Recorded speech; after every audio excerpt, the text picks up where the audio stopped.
Hi everyone, it's me, borderline.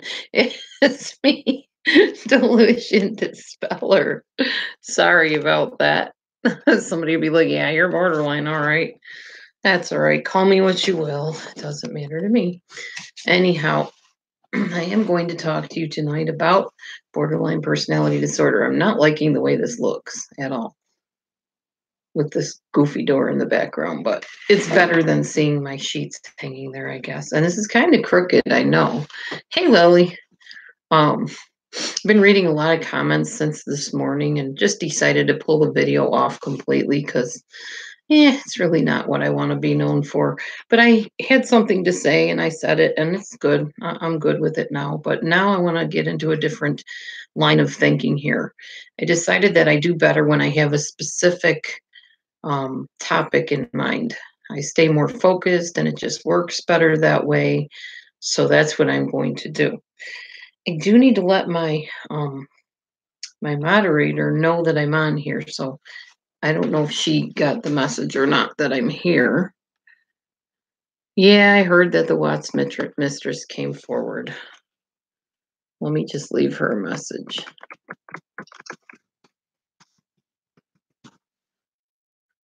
Hi, Nola. I just want to see if Reba's in here yet. I kind of need her because she's my bodyguard. You might say she moderates the room, keeps everything going well. Anyhow, when everybody gets in here, we have about 20 people. I will be talking about borderline personality disorder. Thank you, everyone, by the way, for subscribing to my channel. If you have, if you haven't, please do. I love my subscribers, and it's just really helpful when you have subscriptions. It's just, it's not a competition for me. I just think the number 7,000 sounds like a good number. I like the number 7 because it's God's number. That was why I want to get 7,000 subscribers. I'm not trying to keep up with the Joneses in case anybody thinks that. But I do read the comments, even if I delete some of them because at the moment I don't like them. But I do read them and I'm thinking about them, and it makes me make the decisions that I make. So yes, I took down the video from this morning. I want to just go from here with more of a topical type of live. I'm still going to sing. We're still going to talk about Watts and all that stuff. I'm fine with that. I just really wanted to be more focused in what I'm saying. Because, yes, I am trying to be somewhat of a professional. I'm not perfect at it because that's not me. I'm not a, dressy professional person that sits with a bunch of degrees behind my head and all that stuff. But I mean, I do have degrees, but I'm not hanging them up because I want to be touchable and reachable by the normal person, not just people that think they have to come and look at me like some kind of a guru, because I'm not. I'm just me. And that's all I'm ever going to be is just me. Even when I do become professional as a life coach or a therapist or a school counselor or whatever I tend to be, I just want to be me no matter what. Hey, good evening, Sandra. And thank you. Happy Thanksgiving as well to you. Yeah, accredited degrees, which I do have accredited degrees, by the way. I just don't have CAPE accredited degrees. So I did call my school because I was kind of wondering too, because I had heard that my university was not accredited. So I called them up and they said, we most certainly were accredited when you attended here. We were not CAPE accredited, but we were accredited. So it's legit university that I spent tons of money to go to. And I got degrees that are legit, or I wouldn't have the job I have. So it worked. Anyhow, that's not what I'm here to talk about tonight. I do want to talk about borderline personality disorder and what you will see in somebody that has this disorder. I will tell you this. There are an awful lot of people online that have the disorder, an awful lot. And at some point, if you haven't gotten tangled up with one, you will. So it's good to know the warning signs and the red flags and to be on your guard and protect yourself and back out of those relationships as easily and as gingerly as possible. And you'll understand why in just a little while. I'm still waiting to see if my moderator comes in here. Hang on, I will be right back.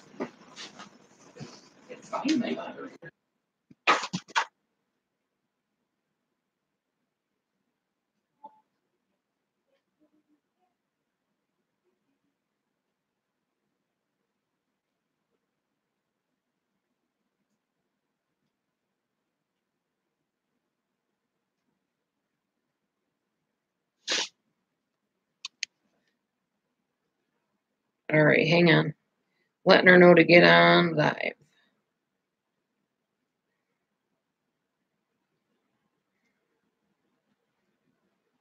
All right. Hi, Tamara.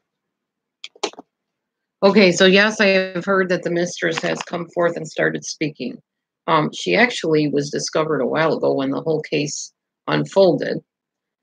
And what do I think of it? I don't know what to think anymore about any of it, to be perfectly honest.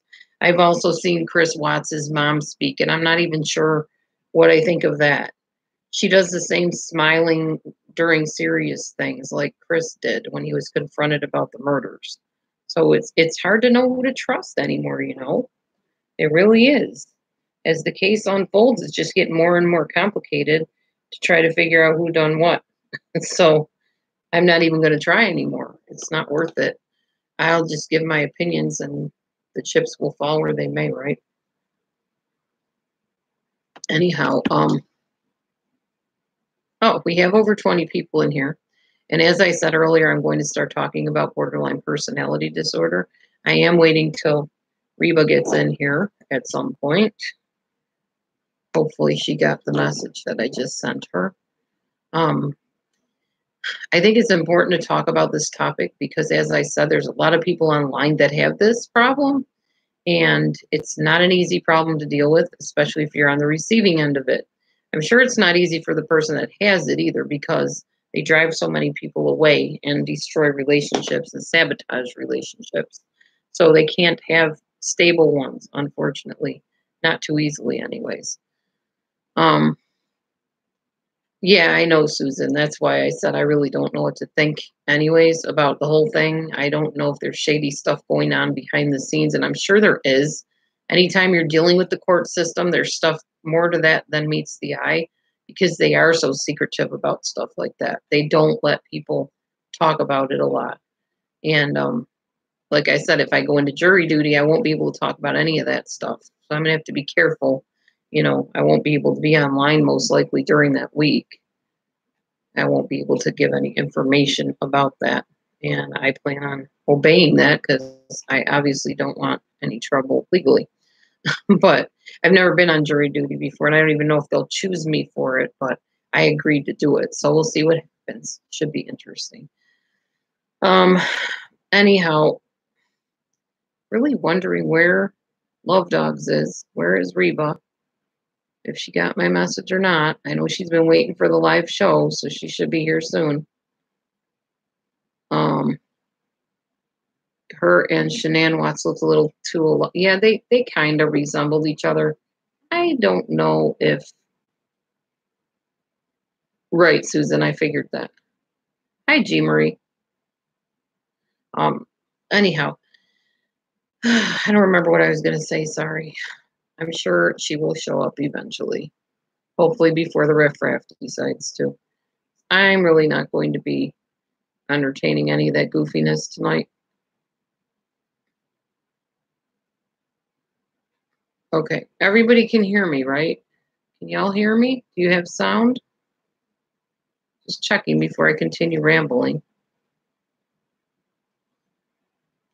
Can you hear me now? Hello? Can you hear me? Okay, good. Thanks, Katie. All right, so we're going to be talking about the borderline personality. So here we go. I miss you already. Do you miss me? I love being with you. When are you coming over tomorrow? Text me a photo. I don't want to forget your face. I want to feel close to you. I know I can tell you anything. I can trust you with my deepest, darkest secrets. I never met anybody like you. Does any of this sound familiar to anyone in here? Perhaps you have a friend that says those kind of things. Perhaps You met somebody that you weren't sure about that was awful clingy real quickly. Needy, yeah. Um, Many times, not all the time, but most of the time, from my experience, especially if most of the things that I just shared with you are things that you hear, you are dealing with somebody that has borderline personality traits, and it's not comfortable. A borderline person is so scared that they will leave you. You will leave them, sorry, just like all the others have. Sometimes they'll even say that.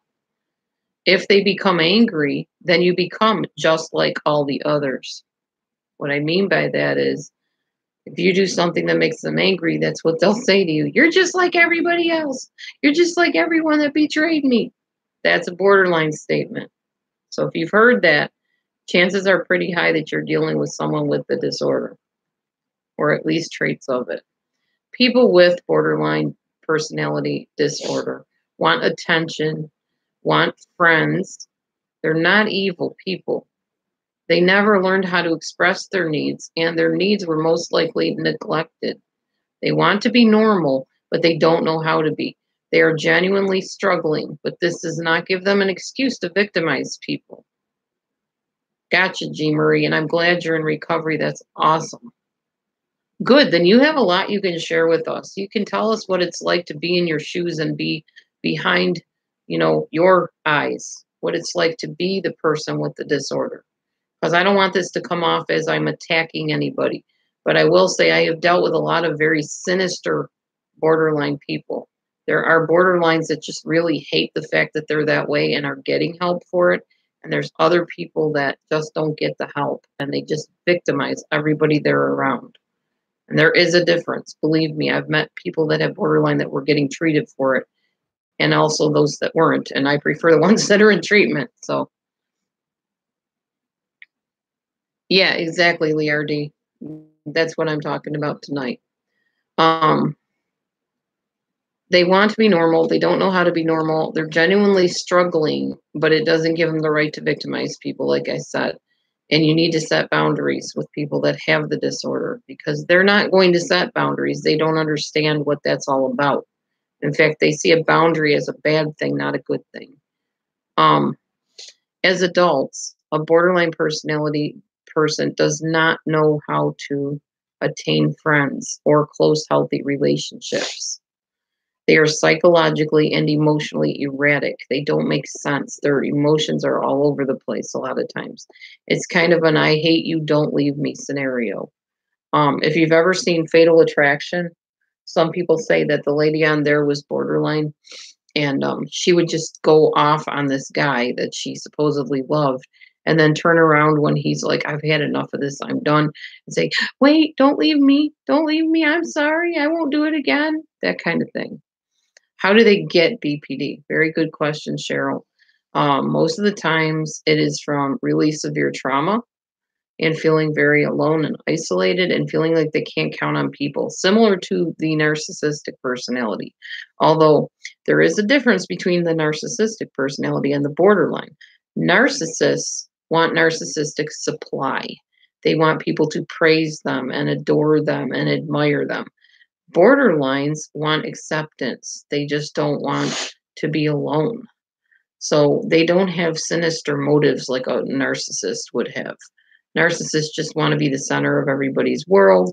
They want to be seen as the best and the biggest and the top of the heap. And borderlines just don't want you to leave them. They just really want to have friendships, but they don't know how to have them. And if they have them, they ruin them. They sabotage them a lot of times. And I'm talking in extreme cases here and untreated cases. So just know that right off the bat. Borderline personality, what is it? It is a you okay? Fly. We're shooing flies here. It's a disorder in which people misperceive people's motives and intentions. They always have their guard up. They feel very scared that people are going to leave them. Very much like an adult separation anxiety. Parts of it are, yes, that's true. Good way to put it, Tamara. Um, One borderline in my life, I'll be telling stories about my life so that I'm not pointing fingers at anybody that anybody knows. I don't want to do that. I never did want to do that, but I get frustrated sometimes and record things that I later regret. So here we go. One borderline person in my life freaked out about me typing to her in a private room. We were on Yahoo at the time, and we were talking privately, but she was also in an actual chat room. And what happened was I was typing to her privately, but the words I was typing to her were showing up in the chat room. So she immediately became paranoid, like I was trying to expose her or out to get her. I don't even remember what I was typing. It was nothing sinister or anything that could be interpreted as, well, she's trying to blow me into the powers that be or anything. But she immediately got very defensive and very, very paranoid and started typing and saying in the room, because I could hear her in the room, the chat room, as well as read her typing.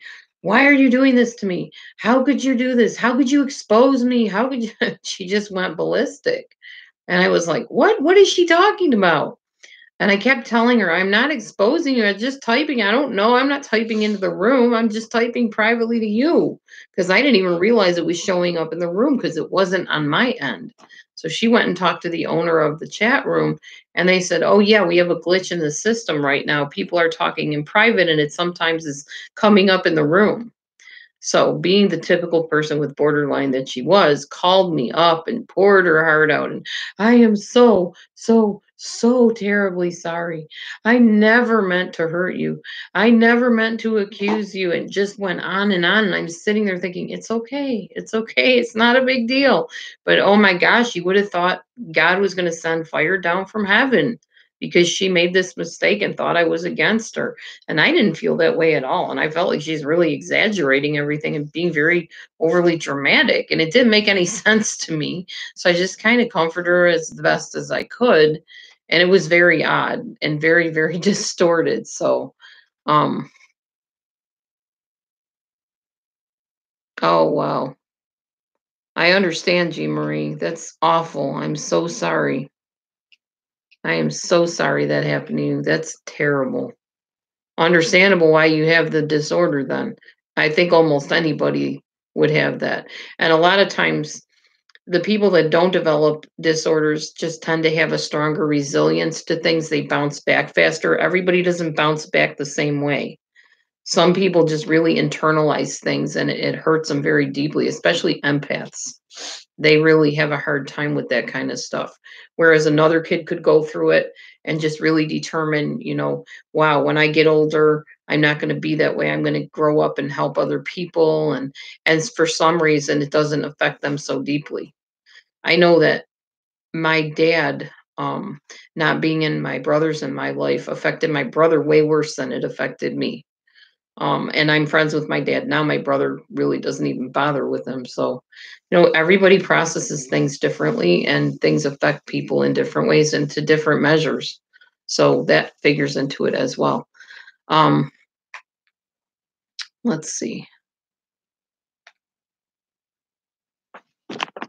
Give me a second. I'm trying to read this.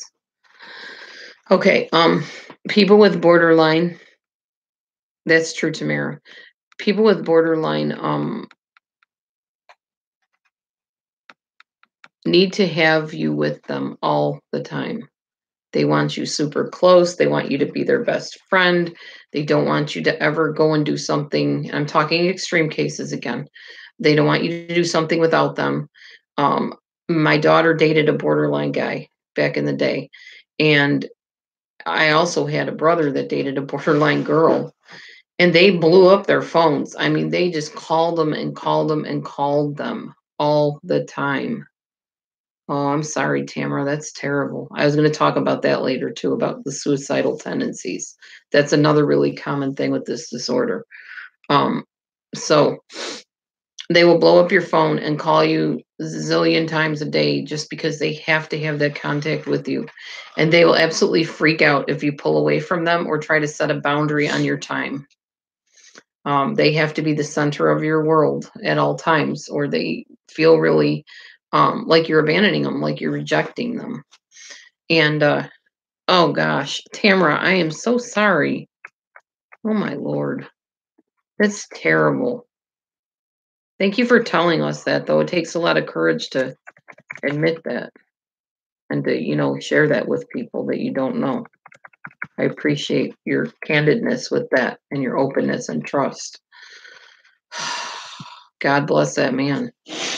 That is awful. He probably feels terribly guilty, I'm guessing, in some way. That's terrible to live with that on your conscience. So anyways, yeah, it's absolutely horrible. Yeah, I understand that. They do go through that stuff. Um, I keep going back to the same thing on my notes here, sorry. They get upset if you have a friend that they don't like, and they'll say things like, "Oh, you're on the phone with," we'll say, "Susie. You're on the phone with Susie? Yeah. You know what I think of Susie. You're probably talking to her all the time. That's why you're never calling me. You're probably all talking against me too right now. Is that what you're doing? You're sitting there talking about how I did this or said that or whatever, and you're sitting there thinking, no, your name didn't even come up. We didn't talk about you. We are talking about the score on the football game. But somebody that has borderline feels very, very paranoid, very paranoid that people are out to get them and talking against them. And so it's really hard. Hi, Bree.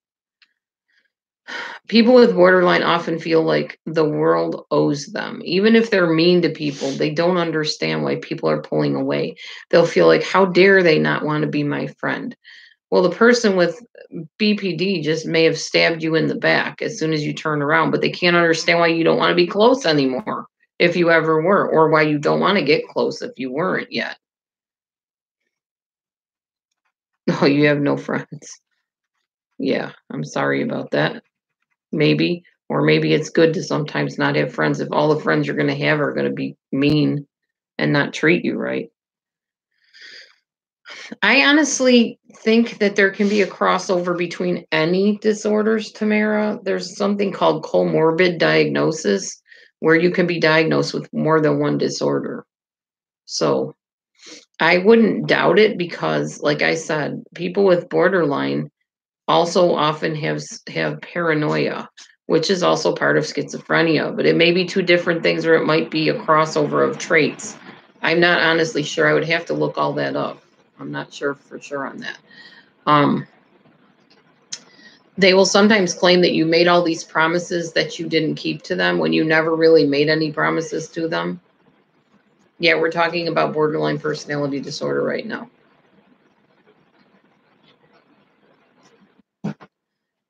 A lot of times people with borderline will manipulate people to be against one another. I witnessed this from a borderline back in a group that I belonged to online.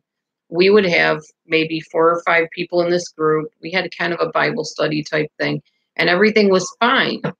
And this one person that had borderline was the leader, but then she would disappear suddenly, and everything was fine still. And then right before she came back, everybody would be like just at each other's throats, just fighting all the time. And I don't know how to answer that, Bree. Actually, you'll have to ask the moderator to talk to you a little while and get to know you. I don't pick just anybody to be a moderator because I've got to know that I can trust the person I'm choosing to do that. So I'll let her screen you and decide that. Okay. So they'll say that you made these promises that you never made. They'll say that you claimed that you said things that you never said. And you're sitting there going, I never said that. What are you talking about? Yes, you did. You told me you would do such and such. And you're like, no, I didn't. I really didn't. That's in your head. So that happens a lot. They will sometimes use emotional blackmail. If you don't come over today, I'm going to tell so and so that you said whatever, fill in the blank. They'll do that kind of stuff. They get their sense of self. This is, again, extreme borderlines. Get their sense of self from the reactions of others. They never really established a firm inner core of who they are. So the way other people react to them is what tells them, oh, I should say that, or I should do that, or I should act this way. They really don't know that on their own. Whereas, like, if you don't have borderline personality disorder, you know that if you say a certain thing, it's going to offend somebody and they might lash out at you or they might get angry or they might cry. A borderline does not understand that right off the bat. So they're people watchers. They form what they do based on what people, how people react. I'm getting to that too. The DID, I'm getting to that. Um, so when someone has borderline personality, they often do not learn from relationship mistakes. And they go from relationship to relationship, sabotaging and destroying the relationship. They go from person to person or group to group and wreak havoc and not really understanding that this is what is going on. Yeah, it's a topic that's very interesting to me too, Bree. Just not being on the receiving end of it is not interesting to me because I've had enough of that in my lifetime. God knows. Um, I'm glad that it's interesting to you though. And I'm going to try to make my live shows a little bit more topic oriented. I think I do better doing that than trying to dodge all the bullets that come at me from some of the emotional discussions that ensue in this room. So I'm going to try to start with a topical basis and we'll see where that goes. All right. Because if it's broken, you don't fix it. But if it feels broken, then you kind of got to fix it a little bit. And that's what I'm aiming to do. All right. Oh,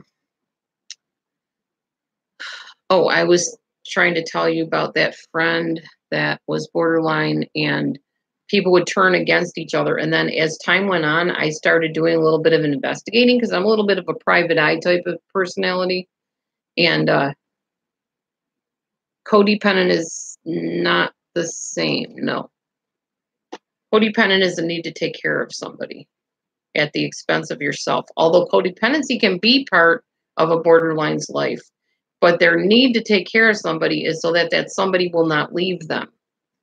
Codependents take care of somebody because they just have a need to be needed. Not so much that they have a need to have somebody there, but a need for somebody to be dependent on them. So I hope I explained that right. I can go more into codependency at another time, but y'all can fill her in on that too. When someone has, I already read that. I'm sorry. People with borderline personality disorder are usually under intense stress to the point of it becoming psychotic almost, where they lose touch with reality and their perceptions are very, very off sometimes.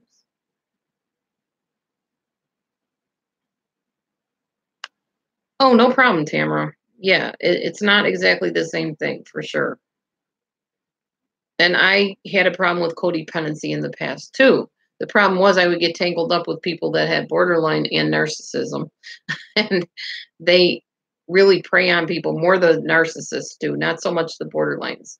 I don't want to say that a borderline preys upon people because borderlines don't have sinister motives. They really don't. They just want close friends. They want to feel like somebody's going to be that special, special friend that's not going to leave them and hurt them. They don't have sinister motives. I know that for a fact. They don't. But narcissists, on the other hand, are very sinister in their motives and very selfish in their motives. Oh, gotcha, G. That must be really rough. I can imagine. A borderline person often has an addictive side to their personality. A lot of people with borderline personality disorder have they're cutters. They cut themselves. They will drink to excess. They will have like adrenaline addictions. They want to speed in the car. They want to bungee jump. I'm not saying everybody that bungee jumps is borderline, but they like really high intense adrenaline rushes, like things that other people look at and go, wow, okay. Are you sure you want to jump off that building and risk your life? Oh, come on, it'll be fun. It'll be awesome. I really think, have you ever seen the show Gidget? I think she was a little, she's either histrionic or borderline. I'm not sure, but she used to say things like, up on top of the world. That's kind of the mania side of the borderline, I would say.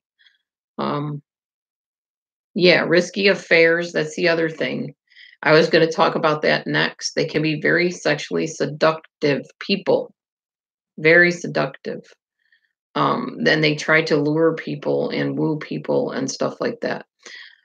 They I talked about self-harm. There's other ways they self-harm. They might overdo like medicines, have like a, what do you call it? Prescription addiction. That's what I'm trying to say.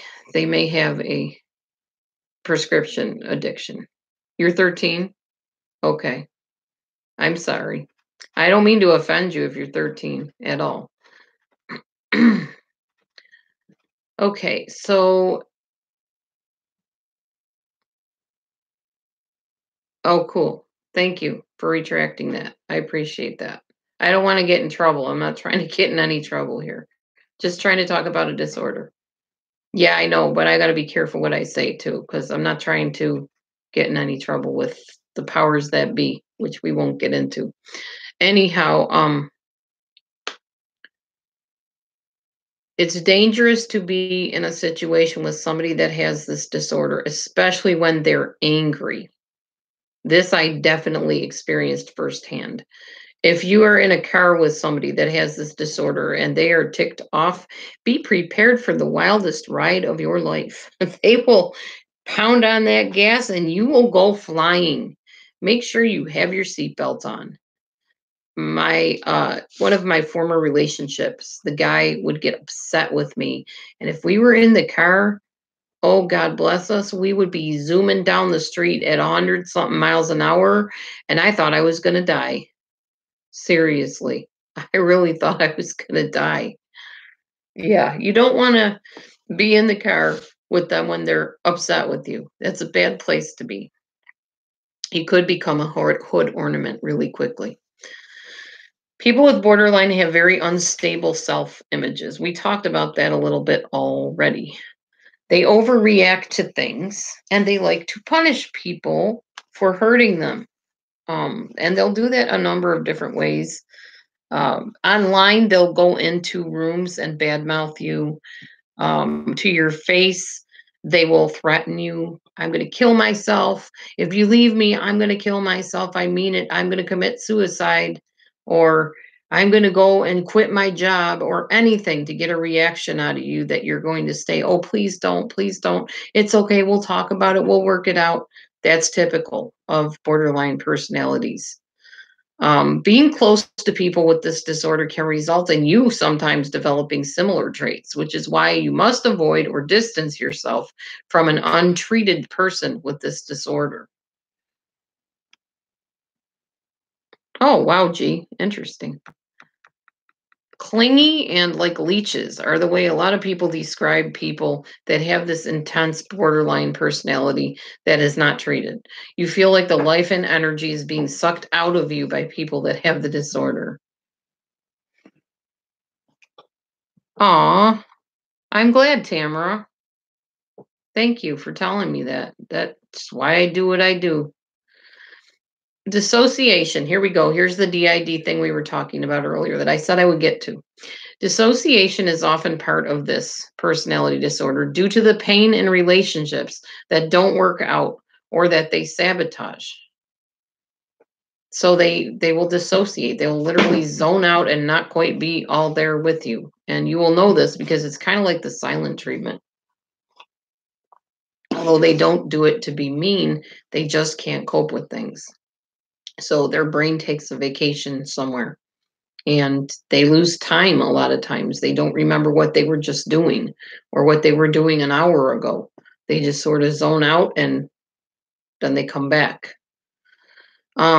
People with borderline personality disorder are very difficult to be super close with because they could be your friend one moment and your enemy the next. You'll see them going, like I said, online from group to group or in person to a person to the next person and acting like they're your best friend and then, stabbing this person in the back and saying mean things to you about them, and then going to this person over here and saying mean things about you or about them to you, and you know what I mean, kind of switching the roles back and forth. Yeah, it's a hard disorder to deal with. I know. Just keep on going to your therapist or whoever you're seeing because that's where you need to be. And I'll talk more about what therapy works great with borderline personality problems in just a minute. As soon as I get through all of the signs of it and the traits. Let's see. So they'll go from person to person, group to group, and they'll turn on the person as soon as they even suspect that that person is thinking something bad about them, plans to kick them out of the group, or plans to back away from the friendship, then or says something they don't like. They'll see you or feel you pulling away, and they become very, very intense in their efforts to hold you there, in their efforts to punish you for how dare you leave me. Um, and just in their efforts to try to hold on to this relationship they don't want to fizzle out. Okay. Some people say that they actually create the very history they fear. They will do almost anything to avoid you leaving them or rejecting them. They will use suicide threats or guilt trips and definitely will project on you what they have problems with. My mentor in the past. Oh, okay. You too, Bree. My mentor in the past would tell people that she would help them and counsel them and minister to them. But then she'd run to me and saying, "Ooh, I can't handle this person. Oh my gosh, what's the matter with them?" And how she would just like resent them. She's like, I can't deal with them. You're gonna have to just tell them anything you can tell them. Tell them I'm busy. I don't know. Just tell them something. I can't deal with this. But she just got done on a microphone in a room saying, if you need anything, just come to me and talk to me. But then when they would come to her and talk to her, she'd run to me and escape. Like, please, you got to handle them. I can't deal with it. And then in the end, when she turned on me, she got mad and said, look at all these people you've gathered around you. You start all these groups and you're not there for them and you resent them. And I'm sitting there thinking, that's not me. I sit and spend hours counseling people and guiding them and giving them advice. That's not me, that's you. Well, that's one of the borderline traits. Not everybody has all these traits, but this is just a kind of conglomeration of the traits. So you can pick and choose which ones you've seen or haven't seen. People with borderline personality will often engulf you. That means they will literally just whoosh, like here you are, and they're just like this all over you. And what I mean by that in literal terms is say you're part of a family, the borderline will try to become like a sister to you or a mother to you or some sort of family member to you. They will invite themselves to family gatherings without being invited. They decide they're going to join your family and friendships without being ushered into them. Yeah, I know that's how borderline works, G Marie. I know what you mean. So it's hard. It's a hard situation to deal with. They believe that they should always come first. They have a hard time if you have other interests. They don't understand that, I got to go and take care of this situation over here. They feel like, well, sure, you just don't want to talk to me. You just don't want to be my friend. You don't want to hang out anymore. Just because you have to go and say, pay the babysitter or whatever. I don't know what your issue might be that you might need to do, or I got to go to work now. They take that as a very intense rejection and abandonment because when they were younger, people did abandon them and did reject them. And their brains, I believe it's a neurotransmitter thing largely. That's why I believe they can be helped. If the brain neurotransmitters and neurons can be repaired, I believe the brain can grow in different ways. And there's a fly on my camera. Sorry, guys. I believe the brain can grow and heal in different ways to help that person cope with, different things in life. Right. And Cheryl, I don't think a lot of people are born with it. I really think that's more of a nurture thing than a nature thing, personally. Doesn't mean I'm super right about that. To me, in my opinion, the ones that I have met, the people with this disorder, were raised in a way that made them feel very neglected and very isolated and very alone. So to me, I think it's more of a nurture thing, how they were brought up. or lack of upbringing, we could say. Let's see. Hang on a second. I got to get back to, yeah. So a person with borderline, in my opinion, and I think just by definition, are more insecure rather than addicted to people. They're not addicted to the friendship. They're just really terrified of not having one. It's very, yeah, it can be very childlike behavior. Exactly. They will pronounce you their best friend forever, even if you hardly know them, because they want relationships so bad. And they want to know that this time with this person, it's the one. They are the one person that's not going to leave them. They're not going to abandon them. And no matter how mean they are, they're not going to betray them or leave them. But honestly, that's really unrealistic thinking, because if you keep hurting somebody, they shouldn't stay around for more. That's not healthy. It's toxic. All right. Emotions often will not match up with what's going on with somebody that has the disorder. If there's something sad happening, like in one case, it was a funeral situation, and the lady just, she couldn't grasp the whole emotion idea around the funeral. So she didn't know how to react. And she told me that. I just don't know how to behave. I don't know how to react at a funeral. It just doesn't, I can't conceive of how this is supposed to be done. And yeah, exactly. When left alone, there's an incredibly empty nothingness. Yeah, you feel like you're in a dark hole, a pit of despair that you're never going to get out of. It's a really scary place to be. Um, let's see. When I was younger, because of my own abuse, I had some borderline traits. I'm pretty much over the majority of them. I have like a teeny tiny bit of the abandonment issue, but because I have met people that have stuck with me and have been faithful to me and trustworthy, it's healed a lot in me. And I really think that is what helps someone with this disorder to get past it and to heal from it, is finding that one person that is not going to leave them and desert them, and who will work through those issues with them and say, hey, honey, I know you're scared that I'm going, but I just want you to know I'll be back. And amazingly, as much as this sounds crazy, my ex-husband, yes, the one that went to jail for the alleged molestation situation, he was the biggest part of me healing from it. He was there for me.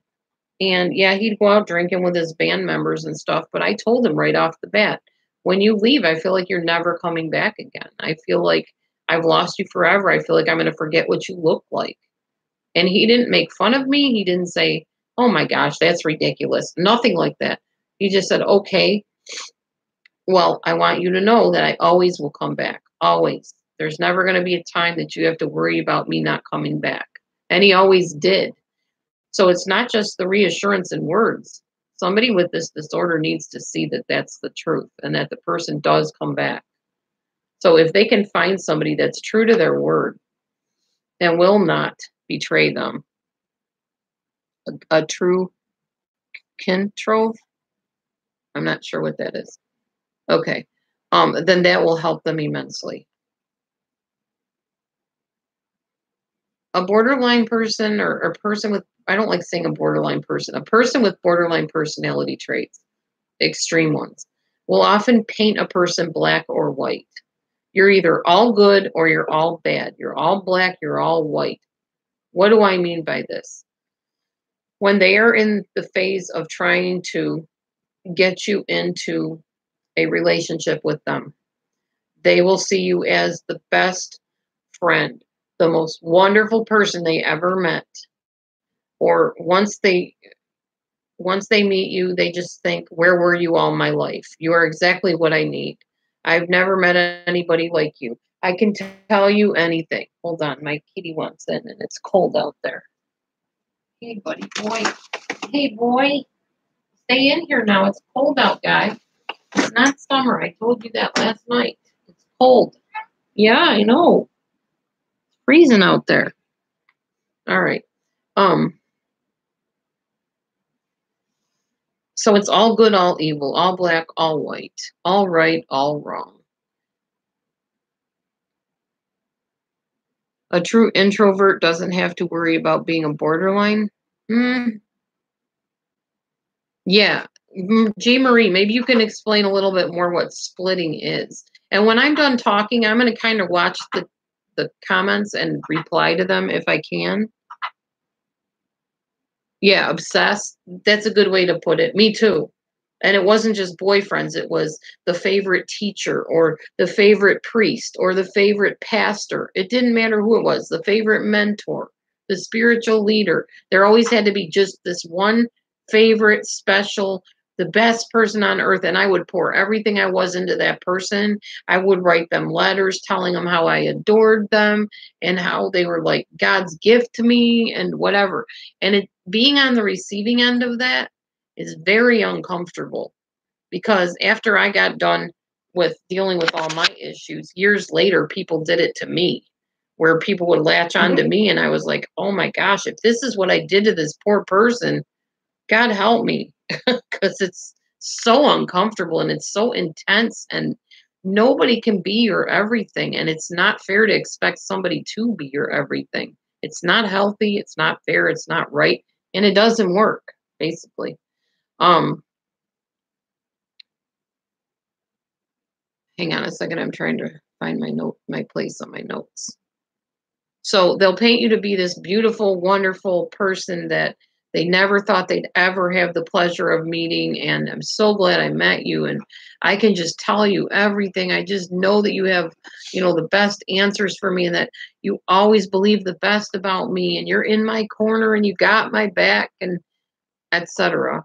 But once they feel hurt or betrayed by you, then you are the worst cretin on the planet. I wish I never met you. I don't know what I saw in you.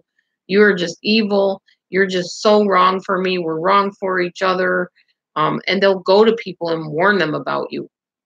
They'll tell them, she is so evil. I thought she was my best friend. I thought she was so nice. And then I got to know her, and now I know it's not true. And be careful because she'll do to you what she did to me. They do that. Yep. All good, all bad. Mhm. Yeah, it can. You're right, Jean Marie. Thanks for adding that. I really appreciate your input tonight. It helps to know from somebody that goes through things what it's like being, like I said, behind your eyes, behind your being, to see what it's like, what it feels like, and what kind of things you think. So keep on sharing, G. I appreciate that. So you're the worst cretin on the planet if you don't stick with them and stuff. People with this disorder are always either super excited and happy, extremely ecstatic, or they are extremely depressed, angry, and miserable. Hi, Kathy. I'm still live. Yes.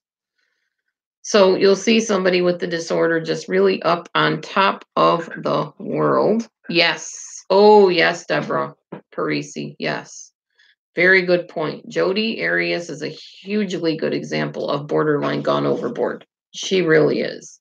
Flippy, floppy. I think she's a little narcissistic too, or maybe a lot narcissistic. I'm not sure. Oh, me too, G. Sometimes I would do that too. And then I married a man that had borderline. And I can tell you what ensued in that relationship. I just got so tired of the lies and all the garbage that he was putting me through. And I called my daughters and I told them, I need to get out of here. I can't take anymore. I warned him and I told him, I'm taking a whole year of this baloney and I'm done. So my daughters came and picked me up. And what happened was he went from, no, please don't leave me. I can't make it without you, honey. I can't do this on my own, blah, blah, blah, et cetera, et cetera. And right from that, he went to, fine, you're leaving. There's nothing I can do to stop it. You've already made your mind up. There's no point in talking about it. I'm like, wow, okay. There was a switch in moods there, but that is borderline behavior. That's exactly what it looks like. And you're like, okay, yeah, I know what's going on with you now. And I told him back then, I said, you obviously have borderline personality disorder. It wasn't diagnosed, obviously, at that point, but um, this is just totally erratic and you're like all over the place in your moods. And I can't be around it because it's going to make me feel crazy after a while. So I did end up leaving. I did go back to him. And then, well, you know the rest of the story about him going to jail and stuff. And now he has dementia. So sadly, it didn't turn out so good for him. Oh, it was about missing my live chats. Oh, I got you, Kathy. I hear you. Yeah, you caught one. Congratulations. Mm-hmm. Yeah, they swing like pendulums. Exactly. Okay, so they go from like, okay, I kind of wrote down a little bit of a scenario of what you might hear in conversation. They'll say things like, I'm sick. I should probably go to the hospital. No, I shouldn't go there. They don't like me in the hospital. The doctors don't understand me. What if they give me the wrong pill or medicine? I might get misdiagnosed. They don't like me there anyways. I'm not going to go. So they'll talk themselves out of things sometimes just on their own because they're convinced that people are out to get them and have malicious intent, even though they don't all the time. Aw. Yeah, gee, been there too. Yeah. Casey Anthony. Yeah, I know. A lot of these people have these disorders. Sometimes they're diagnosed, sometimes they're not. And people that are diagnosed should really be closely watched, in my opinion, especially if they have little kids, because they are dangerous, especially if they're not being treated, I meant to say, besides being undiagnosed.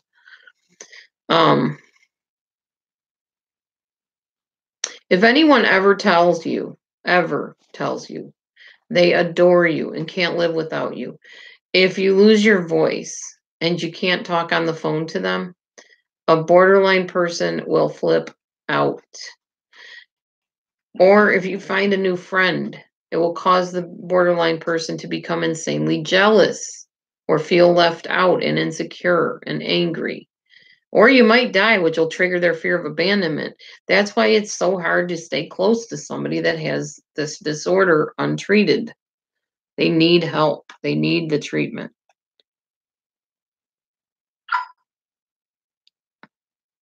Yeah, I know Casey Anthony was something else. So was Jodi Arias. So are all those crazy people out there that are scary and dangerous. An extremely borderline person, if your baby falls on the floor and you're on the phone with them and you need to go grab the baby, the borderline may think that you're making it up. They'll say, oh, sure, the baby's probably over there sleeping. I don't know why you're lying to me. You're just lying. You just don't want to talk to me. If you don't want to talk to me, just tell me that. You're probably just taking another call and pretending you're picking up the baby. You're probably talking to somebody and you think they're better than me. These are all the kind of things you're going to hear from somebody with this disorder. In fact, the way you sit, the way you look, a joke that you told, something you said triggers them. And now they hate the very ground you walk on. They perceive attacks from people no matter if there's an attack or not coming their way. And no matter what you say, you can't convince them that you did not have evil motives.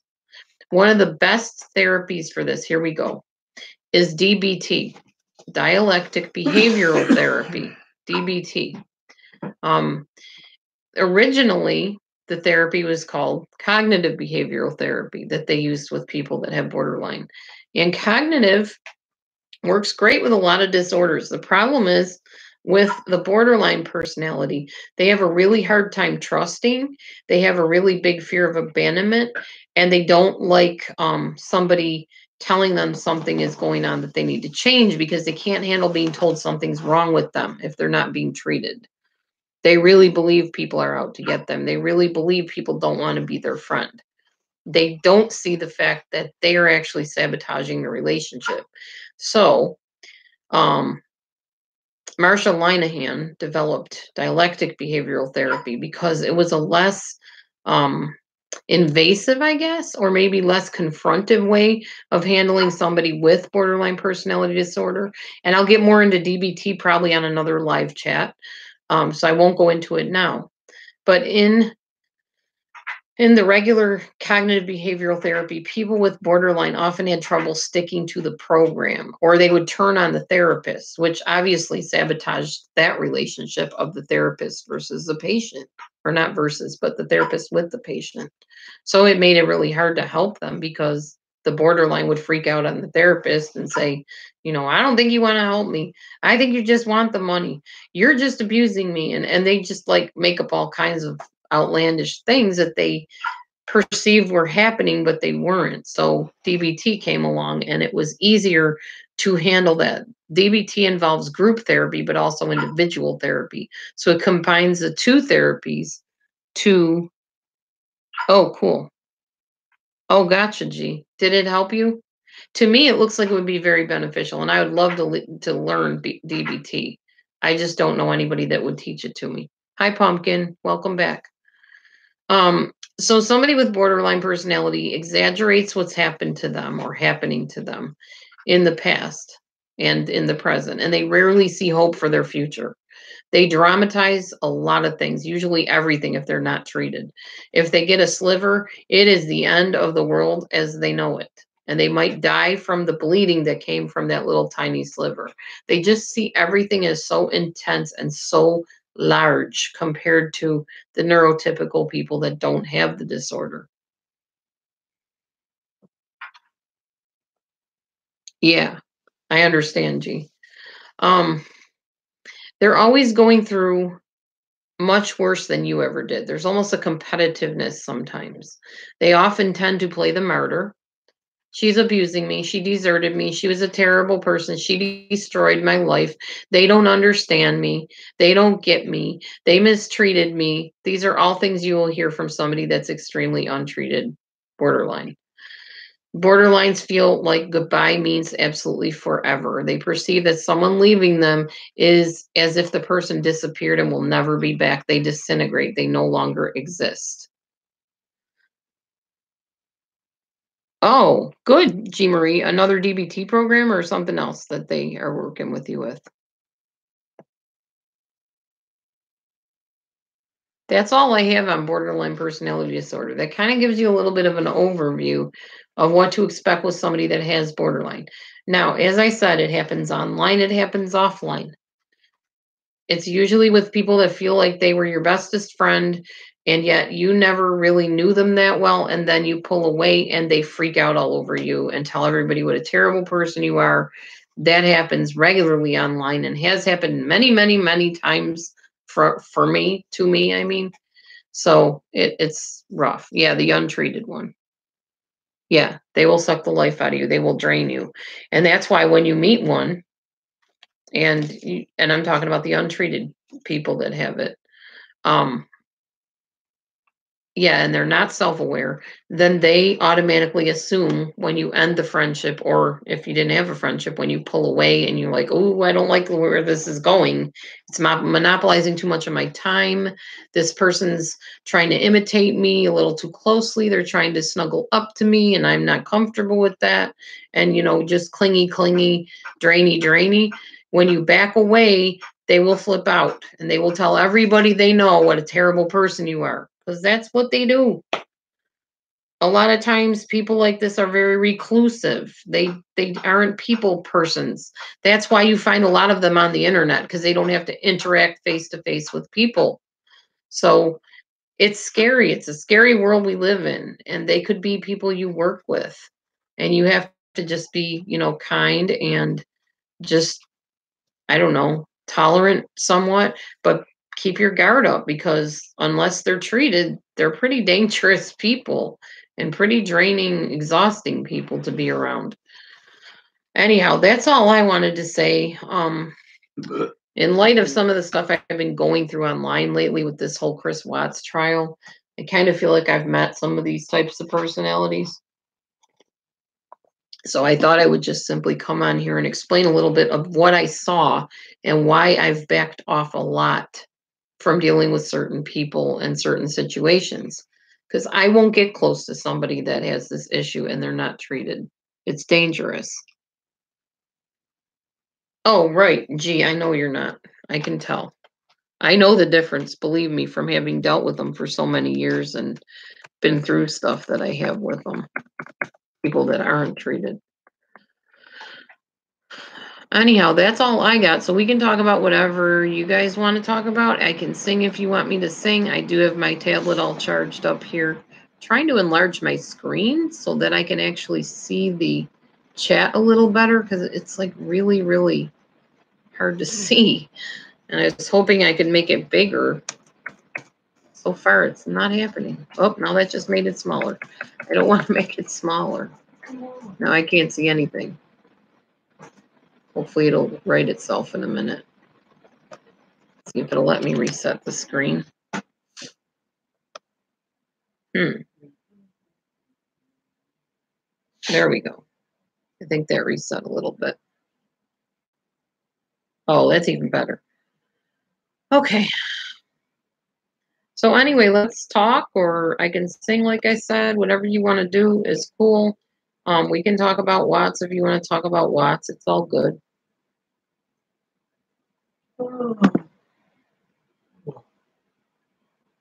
Hey, Reba, are you still in here? I haven't seen you pop up and say anything through this whole entire thing. Are you dodging the riffraff or something? Oh, there you are. What did I think of the mistress coming forward in the Watts case? I don't know.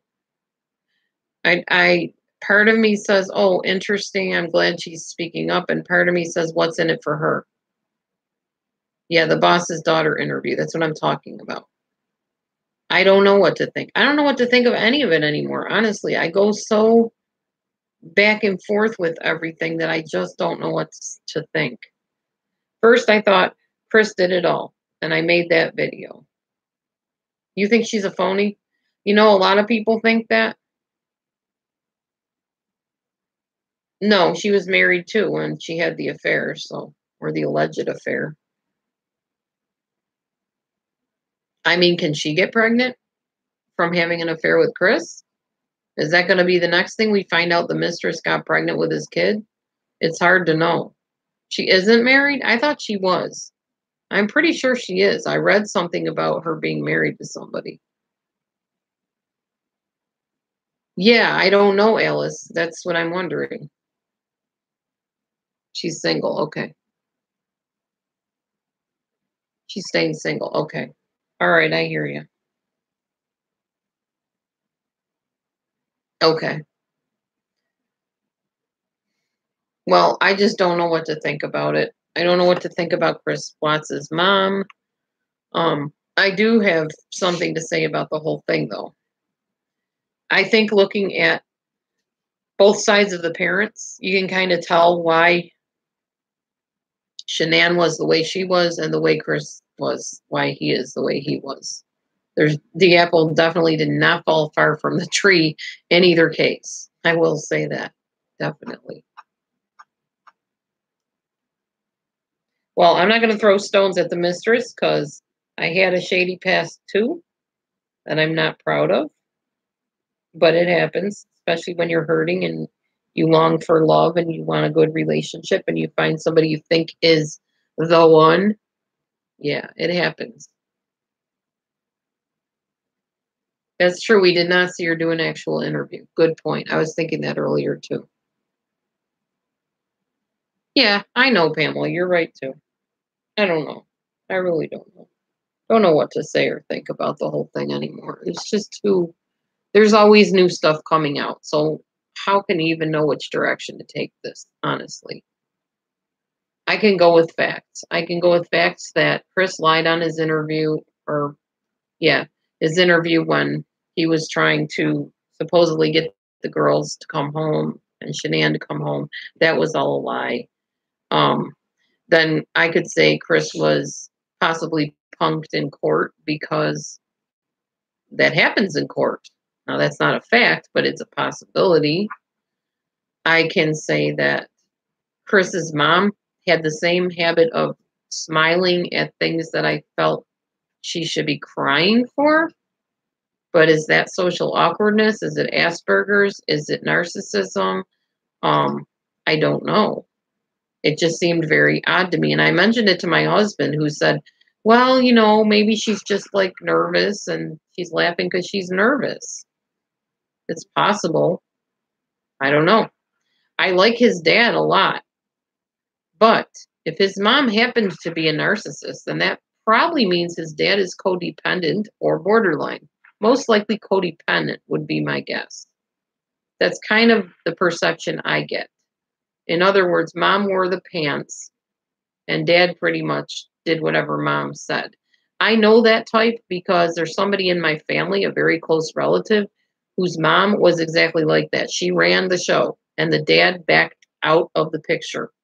He totally pulled away from this girl. The mom beat the snot out of her while he did nothing. He just pretended he didn't even see it.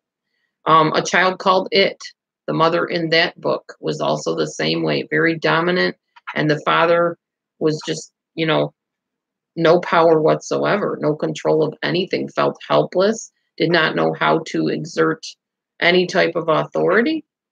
They call that henpecked, I guess, is the term they use for that. Um, I've seen that in a lot of cases, really. The lady that I stayed with, who was abusing her children, very similar to Shanann Watts's situation, um, was just really definitely domineering. And the husband, sorry, I'm trying to plug the computer in somehow. It's not even the right plug. The husband was very emasculated and felt very helpless and tried to make up for it by playing guitar and singing with the kids and trying to be the best dad he could. But he was the one doing all the working. The mother did not work. She was on disability of some kind. So I've seen this scenario before. Now, thankfully, the kids did not die and the wife did not die in my case scenario. Unfortunately, Shanann did and didn't get help she probably needed, and the kids didn't get the help they probably needed, and Chris didn't get the help he needed. It's sad. They were going on trips. It's too bad they weren't taking one of the trips to the counselor or the therapist for all of them. Because the family clearly, I think everybody agrees, even the people that hate me for saying anything against Shanann, agree that that family was highly dysfunctional in so many ways.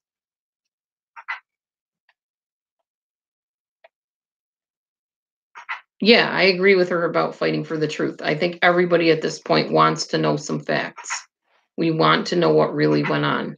What is this thing that has so drawn our attention and concerned us all at the same time? All of us. No matter whether you're pro Chris, pro Shanann, the thing we all agree on is that there's things not being said and things being kept from us, and we want to know what it is. Yeah, no, I think so too, G. I'll be right back. I need to grab my computer cord or my phone. My computer's gonna die.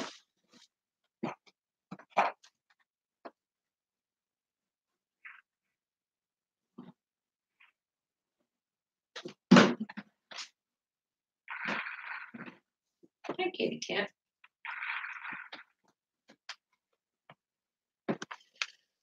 All right, let me plug my computer in, y'all.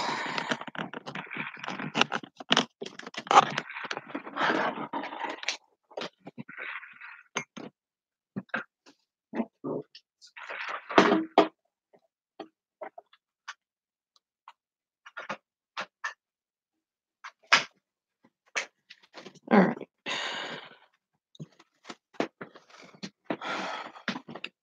What's the matter? Nothing. You okay? Yeah. Okay.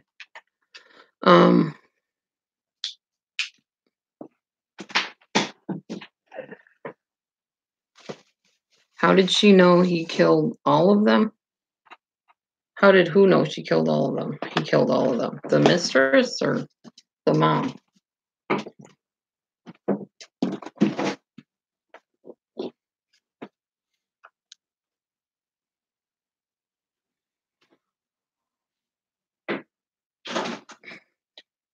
Right. And I don't know where Chris's mental health was in that whole thing either. I don't think either one of them were mentally healthy, and I don't think they came from mentally healthy families. That was pretty clear to me. So, I guess we can say what we want about anybody in the scenario. The fact was they were all really struggling with stuff. Chris was not happy, but instead of just divorcing and going and moving on to his mistress or whatever, he hurt Shanann and betrayed her.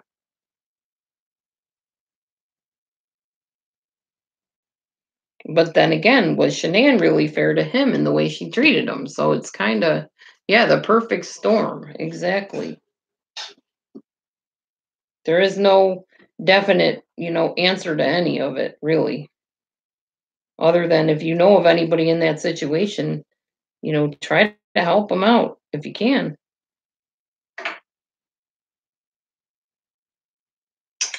This holiday and Friday's weekend. Sorry, Gal. Sorry, guys. I'm trying to get on YouTube, and it's not happening here for me too well. Oh, there we go. Maybe that'll work. There we go. All right. I don't know, Cheryl, you come in my live chats every day and ask me that same exact question. I was not there. I don't know whose motive was what to do anything. I was not there the night it happened. I did not know the people. I'm waiting to see what happens.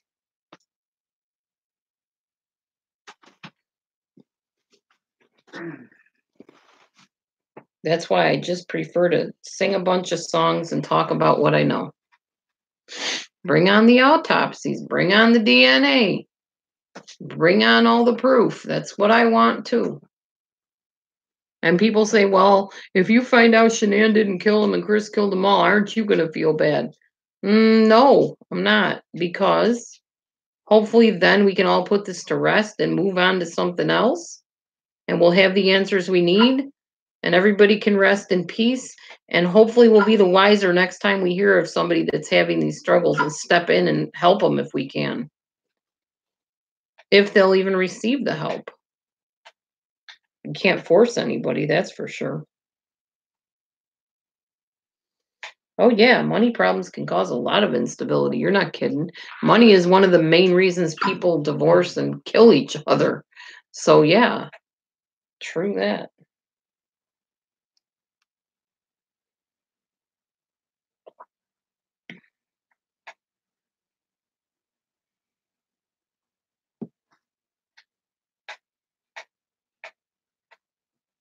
Yeah, money can be really a pain.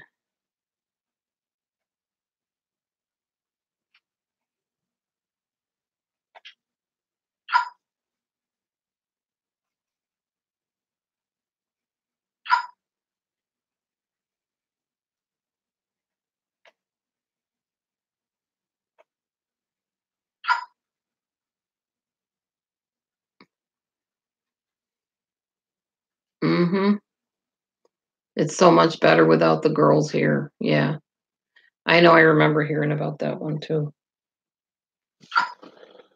Are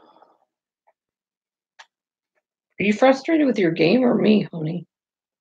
What? I said, are you frustrated with your game or me? Not frustrated. He was trying to breathe. Oh.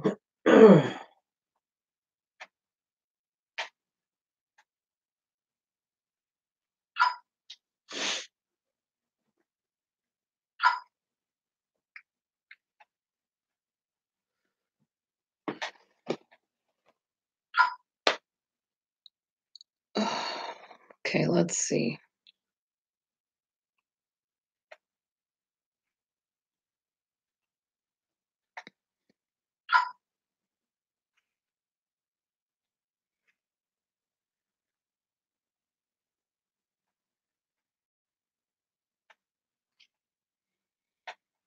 Alice, hang the realtor. The realtor's only doing their job. It's not her fault. All right, I'm going to sing a song which seems apropos considering the situation. You're okay with me singing, right, honey? I'll assume that's a yes, even though you didn't answer. Say something, I'm giving up on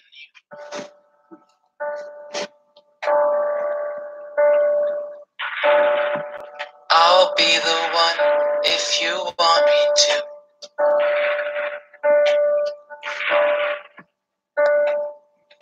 Yep, Lily, there is. Anywhere I would have followed you.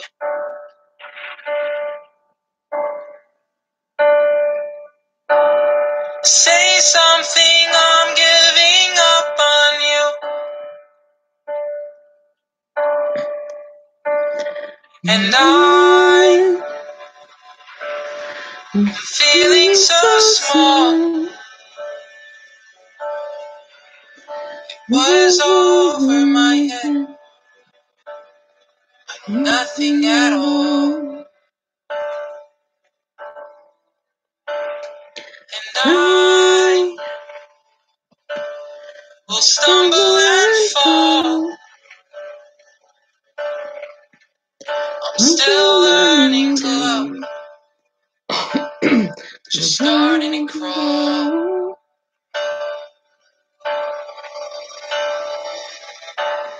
Say something, I'm giving up on you.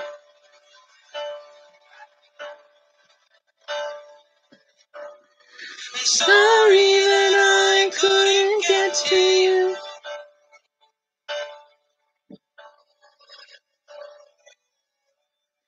Anywhere I would have followed you.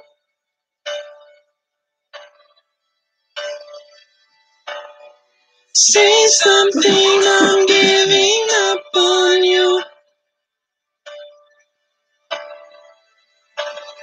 And I will swallow my pride. You're the one that I love. I'm saying goodbye.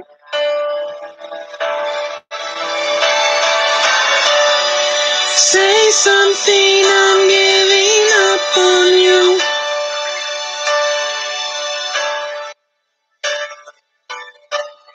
I'm sorry that I couldn't get to you.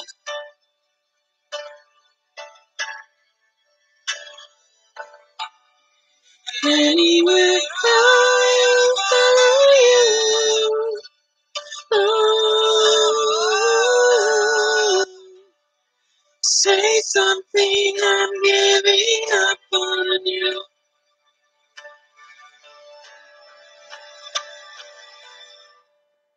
Say something, I'm giving up on you.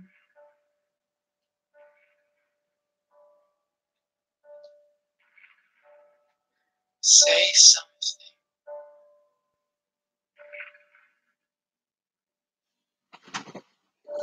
Well, that's what Chris Watts should have said to Shanann. Say something, I'm giving up on you.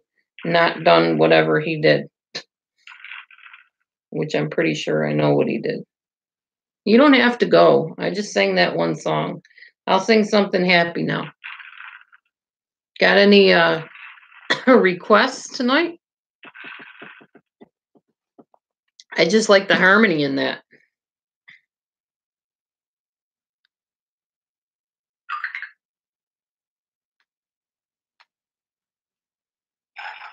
Aw, I'm sorry, G. Marie. I'm not trying to depress anybody. I just like the harmonies.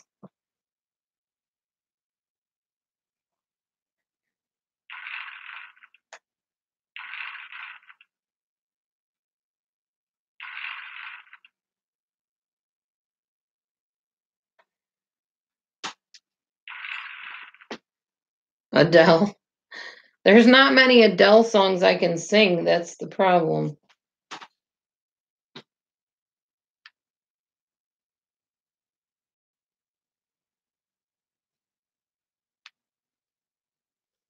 I got one I can sing for you. Aw, thanks, Pumpkin.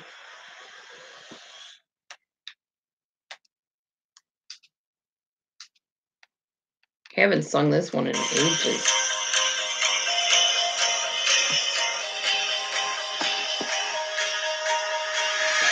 Do you ever feel like a plastic bag drifting through the wind, wanting to start again? Do you ever feel so paper thin, like a house of cards, one blow from caving in? Do you ever feel already buried deep 6 feet under, screams but no one seems to hear a thing? You know that there's still a chance for you, 'cause there's a spark in you. You just gotta ignite the light and let it shine. Just on the night, like the 4th of July. And baby, you're a firework. Come and show him what you're worth. Make him go, oh, oh, oh, as you shoot across the sky. Baby, you're a firework. Come on, let your colors burst.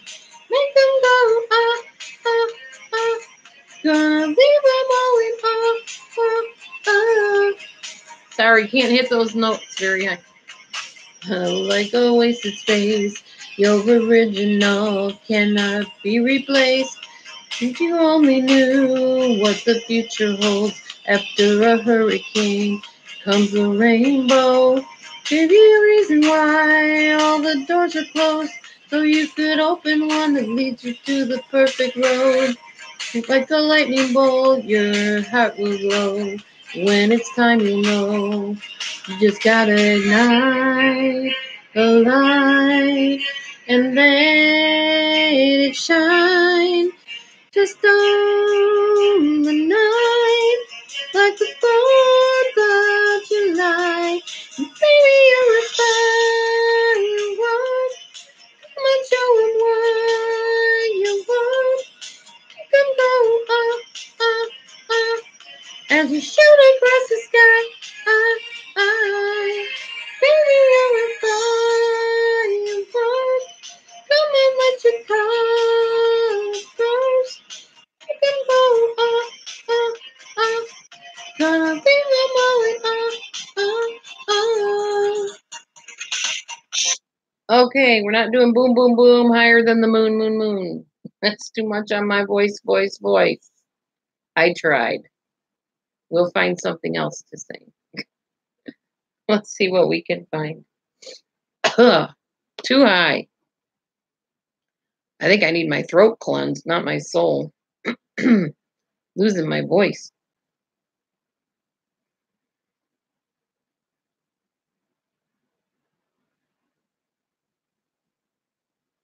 I'm not a big fan of Katy Perry anyway because of her weird interests. I don't know what try is.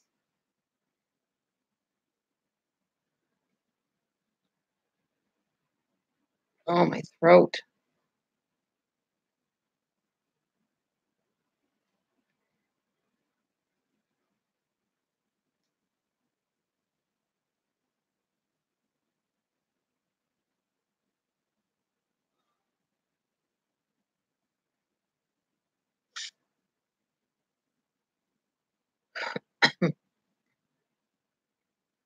Let's see if I can do this one.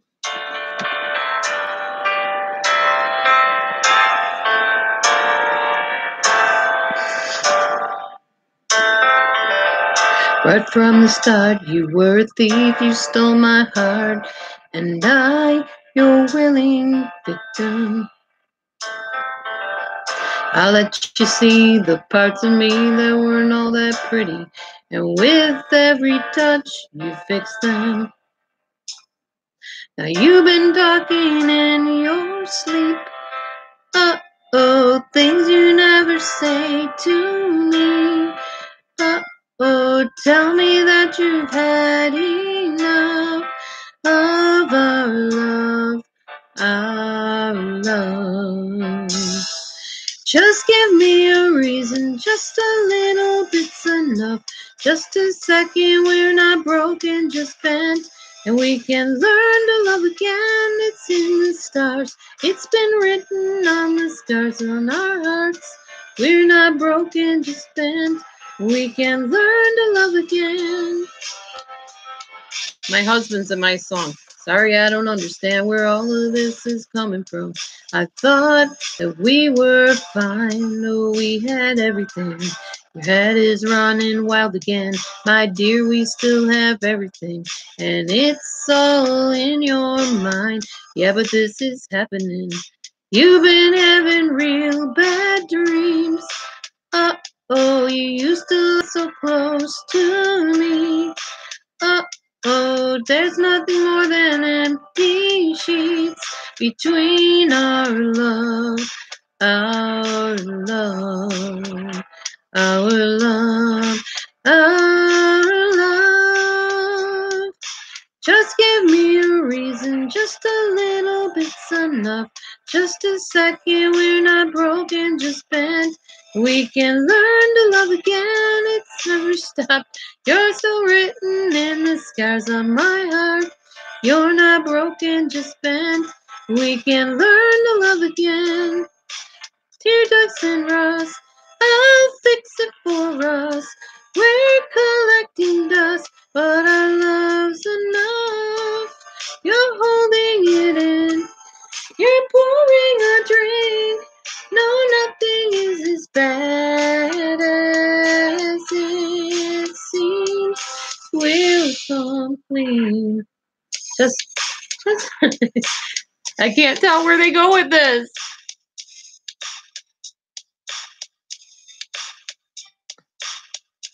In the stars, it's been written in the scars on our hearts. We're not broken, just bent. We can learn to love again. Give me a reason, just a little bit's enough. Just a second, we're not broken, just bent. We can learn to love again. It's in the stars. It's been written in the scars on our hearts. We're not broken, just bent. We can learn to love again. Good night, Alice. We learn to love again.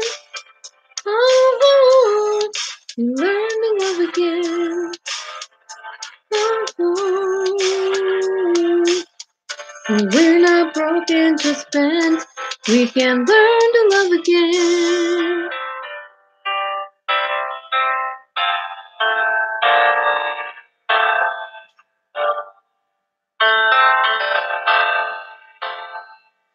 Okay. I like that song. I don't like that version at all.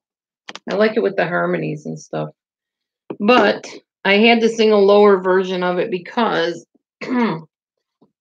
I can't reach the higher notes. So Jim Croce, somebody said. I'm going to see if I can find a Jim Croce song because I absolutely love Jim Croce. He's old and dead, of course, but I do like his music.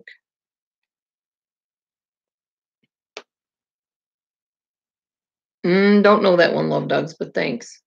Thanks for trying. Thank you for playing.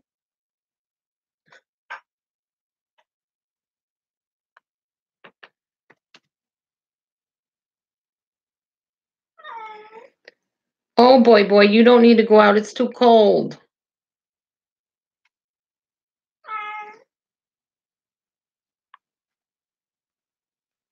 All right, here's a Jim Croce one.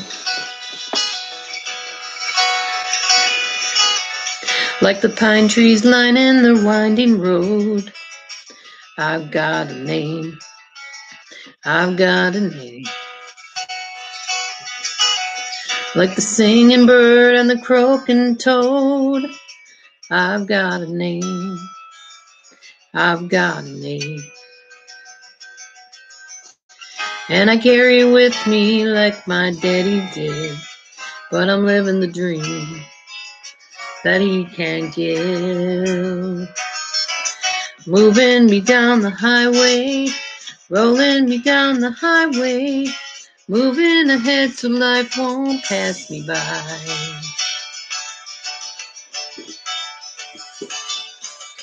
Like a north wind whistling down the sky, I've got a song. I've got a song. Like the whippoorwill and the babies cry, I've got a song. I've got a song.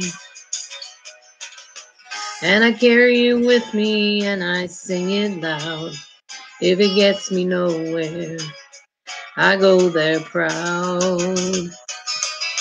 Moving me down the highway, rolling me down the highway, moving ahead so life won't pass me by. I will do the prayer. I'll do what I can from Celine Dion. I could do Titanic by Celine Dion. Her stuff is super high, so I'll do what I can. Celine Dion. Hey, Reba, memorize what those things are people requested in case I can't see them. Gonna go there free. I don't know this part. Sorry. Like the fool I am and I'll always be. I've got a dream. I've got a dream. Hang on, I let the cat out. They can change their minds, but they can't change me. True that. I've got a dream. I've got a dream. I know I could share it if you want me to. If you're going my way, I'll go with you. Moving me down the highway, rolling me down the highway, moving ahead so life won't pass me by. Moving me down the highway, rolling me down the highway, moving ahead so life won't pass me by. All right. I do like Jim Croce. He was definitely one of a kind, wasn't he? They don't make music like Jim Croce anymore. All right. Celine Dion. Oh, thanks, Pumpkin. Let's see what I can sing of Celine's. I'm not sure. She's got a very unique voice. Well, everybody does, but she has a tall order, that is for sure. Let's see, Celine Dion karaoke.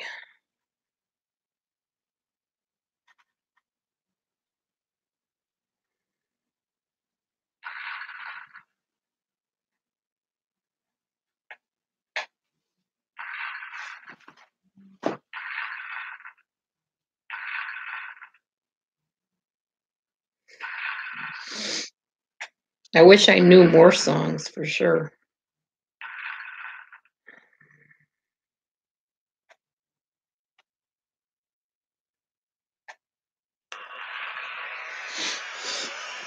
Ugh. I don't know Try by Pink.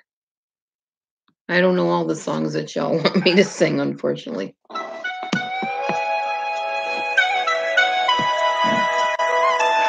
Oh, I love that song, Operator by Jim Croce.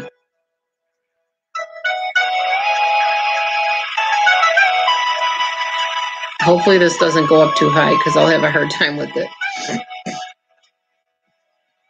Every night in my dreams, I see you, I feel you. That is how I know you. Go on. Far across the distance and spaces between us, you have come to show you. Go on. Near, far, wherever you are, I believe that the heart does go on. Once more, you open the door, and you're here in my heart, and my heart will go on and on. Love can touch us one time last for a lifetime and never let go till we're gone. Love was when I loved you, one true time I hold to. In my life will always go on. Near, far, wherever you are, I believe that the heart does go on. Once more, you open the door, and you're here in my heart, and my heart will go on and on.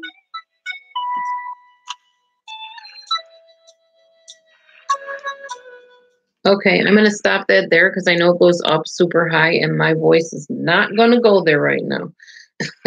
So I will find Operator by Jim Croce and sing that because that's more my voice range anyway. My husband said today that I remind him of a guy. The truth is, my daughter and I, well, my daughter has a very high level of testosterone, and I think she may get it from me. So I'm a little masculine for a woman. I'm not like a girly girl. I'm not a tomboy either. I'm kind of in between there. Have I ever done karaoke night? Yes. I drink like tiny bit of wine once in a while, but not drink. But I have gone to karaoke. Absolutely love it. Drink Pepsi all night. But I love to sing, so yeah. Definitely. Back when I had a higher pitch too.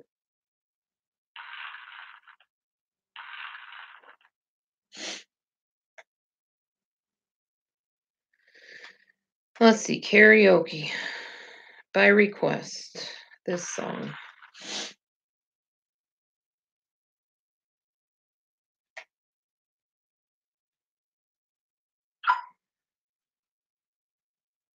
If I can remember how to sing the thing.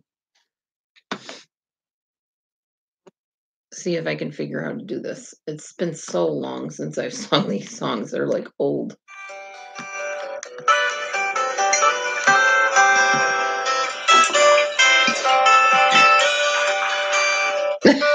G. Marie, you're funny. Operator, oh, could you help me place this call? See, the number on the matchbook is old and faded. She's living in LA with my best old ex-friend Ray. Guy she said she knew well and sometimes hated. Isn't that the way they say it goes? But let's forget all that and give me the number if you can find it, so I can call just to tell them I'm fine and to show I've overcome the blow. I've learned to take it well. I only wish my words could just convince myself that it just wasn't real, but that's not the way it feels.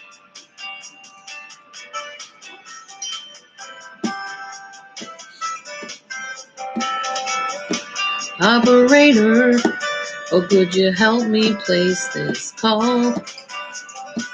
'Cause I can't read the number that you just gave me. There's something in my eyes, you know it happens every time. Think about the love that I thought would save me.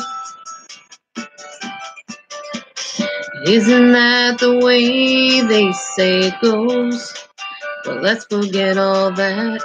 Give me the number if you can find it, so I can call just to tell them I'm fine and to show I've overcome the blow, learned to take it well. I only wish my words could just convince myself that it just wasn't real. But that's not the way it feels. No, no, no, no. That's not the way it feels. Operator, oh, let's forget about this call. There's no one there I really wanted to talk to. Thank you for your time. Oh, you've been so much more than kind.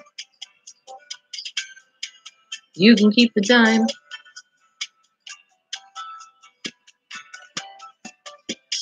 Isn't that the way they say it goes? Well, let's forget all that. Give me the number if you can find it, so I can call just to tell them I'm fine and to show I've overcome the blow, learned to take it well. I only wish my words could just convince myself that it just wasn't real. That's not the way it feels.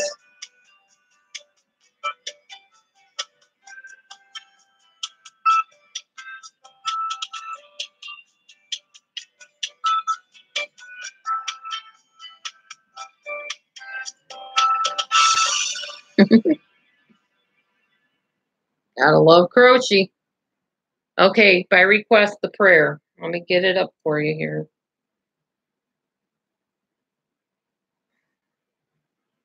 I love singing this song. I just can't always hit all the notes. See, here's my theory. Thanks, Pumpkin. Here's my theory. Let Nasha and Go Lightly talk about Watts till the cows come home. I'll just sing. I can't get in trouble for singing. People can say I have a bad voice or I can't carry a tune, but I really don't care because I know I have an okay voice. Doesn't matter. But when I start talking and giving opinions, I get myself in so much trouble. It's just not worth all the headaches that goes with it. So it's really hard to give an opinion or a view on anything right now. I'd rather just sing.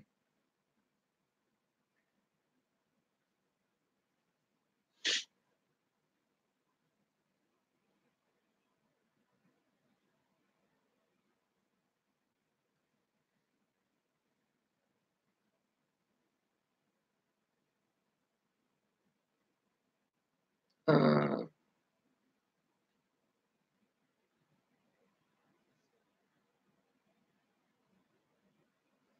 wonder if I can get male vocals.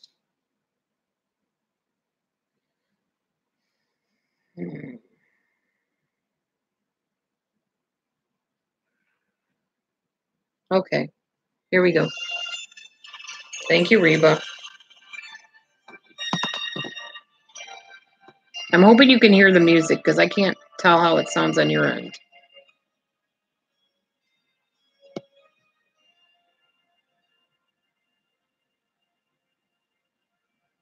Hang on. I gotta see if somebody's singing this actually.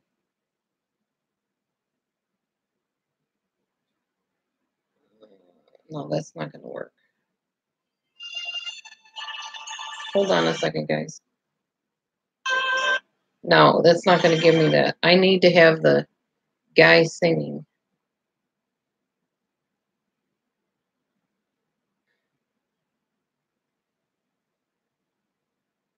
Okay, here we go. This might work. Why can't it not turn up louder? That's it, honestly as loud as it goes. Sorry, guys. Thought it would go louder. I pray you'll be our eyes and watch us where we go. and help us to be wise in times when we don't know. Let this be our prayer when we lose our way.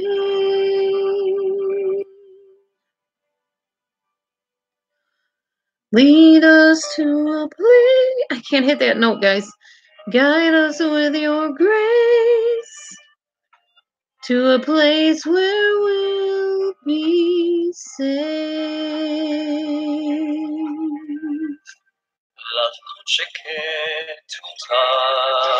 I pray we'll find your light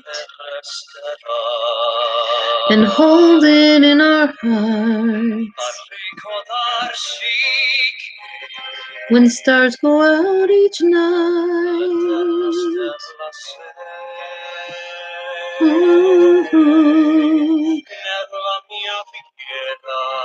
let this be our prayer when shadows fill our day. Lead us to a place, guide us with your grace to a place where we'll be safe.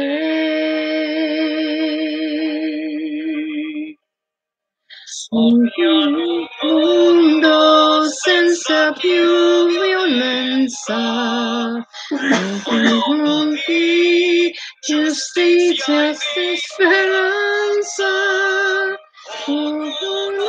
Dia, mano vicino, di pace, di fraternità.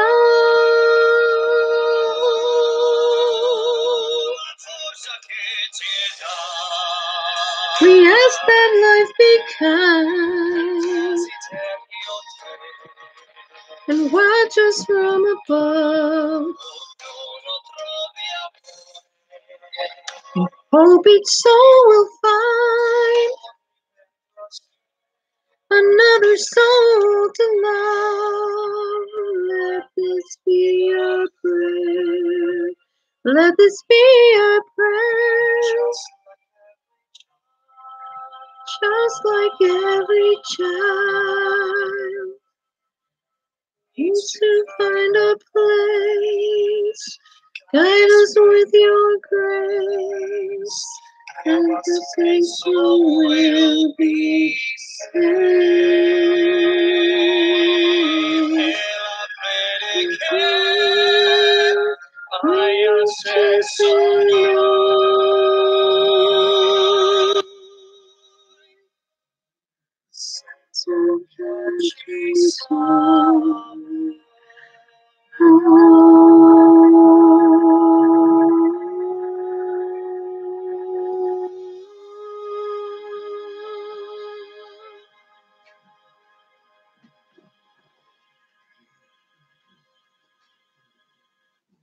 There you go. As good as I can do.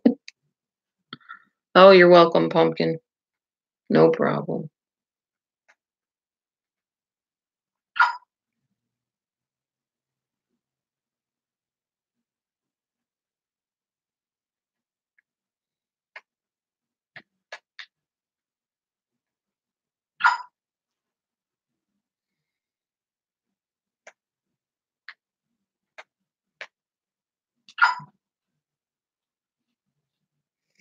I will do one more song. I'm losing my voice again, so.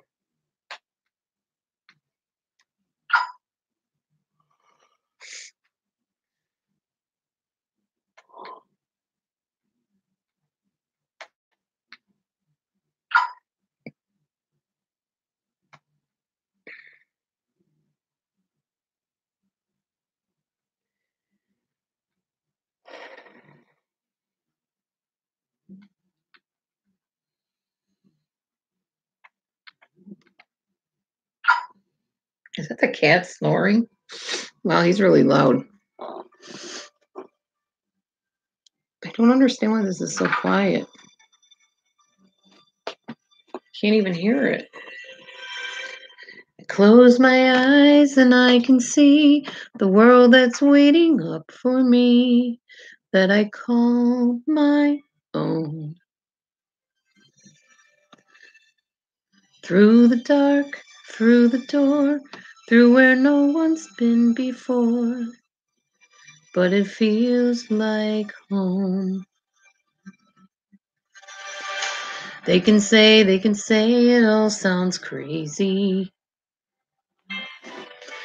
They can say I've lost my mind.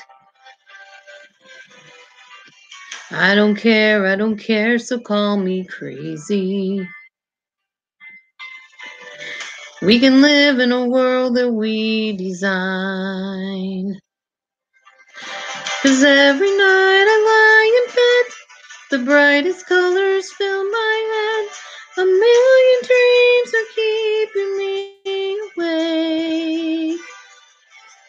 I think of what the world could be, a vision of the one I see. A million dreams is all it's gonna take. A million dreams for the world we're gonna make.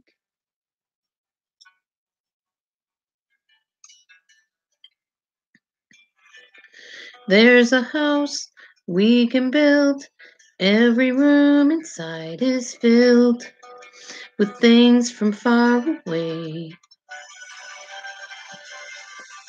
The special things I compile, each one there to make you smile on a rainy day. They can say it all sounds crazy. They can say we've lost our minds. I don't care if they call us crazy. Run away to a world that we design. Every night I lie in bed, the brightest colors fill my head. A million dreams are keeping me awake. I think of what the world could be, a vision of the one I see. A million dreams is all it's gonna take. Oh, a million dreams for the world we're gonna make. However big, however small, let me be part of it all. Share your dreams with me. You may be right, you may be wrong, but say that you'll bring me along to the world you see, to the world I close my eyes to see. I close my eyes to see. I close. Oops. Million dreams, a million dreams. A million dreams, think of what the world could be, the vision of the one I see. A million dreams is all it's gonna take. A million dreams for the world we're gonna make.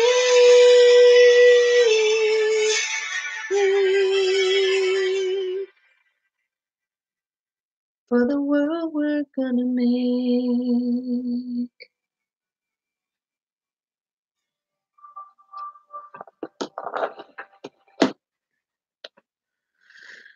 Yeah, get one of those microphones. I don't have the money right now for those microphones. I need a hot water heater, a hot water tank, which will be going in as soon as I get enough money to get it. You know, people know that I'm making money, but what they don't realize is it takes time for it to actually get into your account. And then you have to have enough money to get the hot water tank put in. So I'm working on it. Yeah, I'll think about it, G. Marie. I used to have a oh boy. I heard there was a secret chord David played and it pleased the Lord, but you don't really care for music, do ya? I really don't like this song, but I'm singing it. Well, it goes like this: the fourth, the fifth, the minor fall, and the major lift.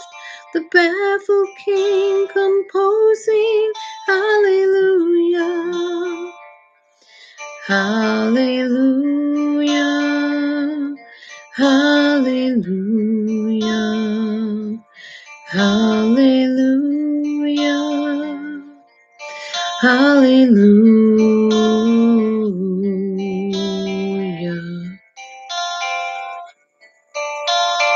Yeah, I know. I've never sung it before till now. Well, your faith was strong, but you needed proof. You saw her bathing on the roof. Her beauty and the moonlight overthrew ya. She tied you to her kitchen chair. She broke your throne and she cut your hair. And from your lips she drew the hallelujah. Hallelujah. Hallelujah. Hallelujah. Hallelujah.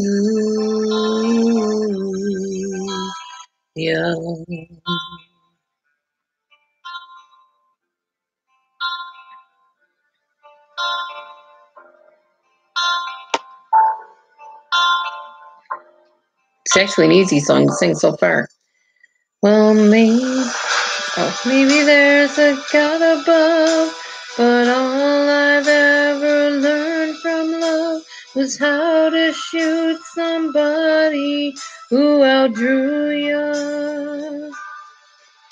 It's not a cry you hear at night. It's not someone who's seen the light. It's a cold and it's a broken hallelujah. Yes, I know about Shmuel. Hallelujah.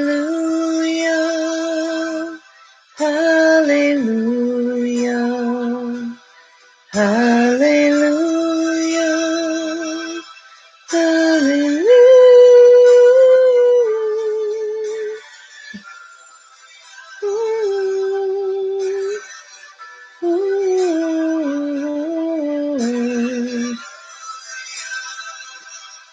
Hallelujah.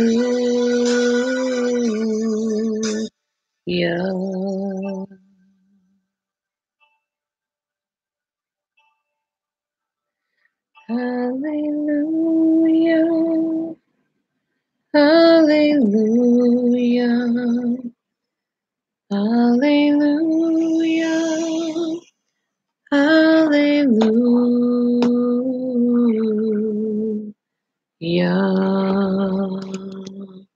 There's my man right there, playing his games. This is our new living room, guys.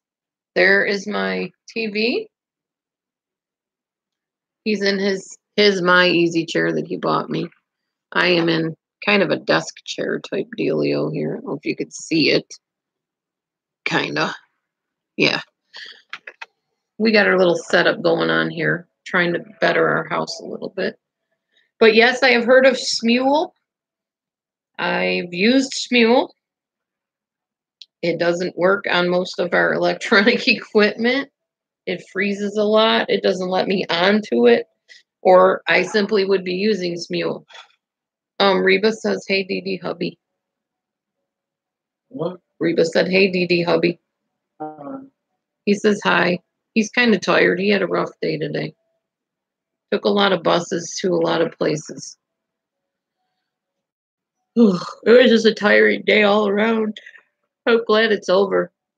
Friday is coming to a close and we get the weekend. Woo! And then next week I work Monday and Tuesday and I'm off Wednesday, Thursday, Friday, Saturday, Sunday, and go back on Monday. So it's going to be nice having all those days off. Everybody thinks so. Anyway, so we had a nice time in here tonight, don't you think? It is kind of cold. Not rainy, though. No rain, just cold. Does anybody else want to talk about anything or whatever? We can hang out a little bit longer or not. Either way, it's all good. We didn't have many in here tonight. I don't know why. Maybe I'm not controversial enough. I really don't care. Maybe because people have turned people against me. I don't know. It is what it is. Oh, excuse me. I don't mean to be rude and yawn in y'all's ears. Yes, very lovely people. Anybody in here, I think you all are trustworthy. I would like to invite you to contact Reba here, Love Dogs, and she will talk to you if you're interested in joining our Facebook group. It is called Secret something or other, Secret Group for Like Minds or something, or Like Hearts. I can't even remember what I named it, but anybody in here that's trustworthy is welcome to join us. We do post Chris Watts stuff, Shanann Watts, the latest news and all that stuff, but it's done in a private setting so that we don't have to be flamed all over the place.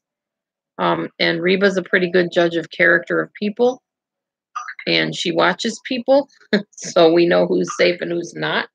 That's why I call her my bodyguard watchdog, and she's been great so far. She hasn't failed me yet. But if she did, I wouldn't hate her anyway. I love Reba. She's awesome. So anyhow, if you are interested in joining that Facebook group and you're not going to get like all in an uproar if people disagree with you, then please message Reba, get to know Reba, and she will, you know, screen you and let you in if you pass the screening, basically. I don't know how she does it, but, you know.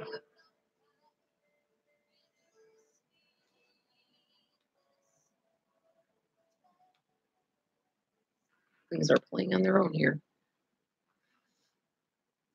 So anyhow, I think I'm going to go off of here then and go and visit some other interesting chats and YouTube channels.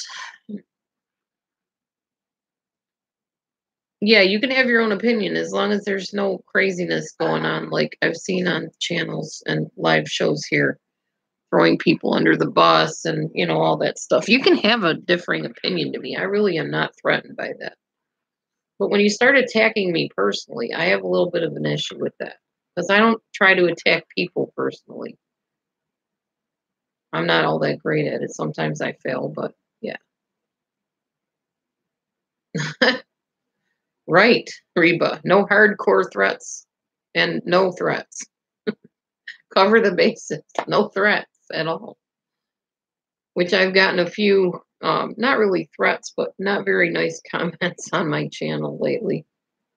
But oh well. I delete them. I report them. I don't entertain them. Sometimes I'll respond, but usually I just report them.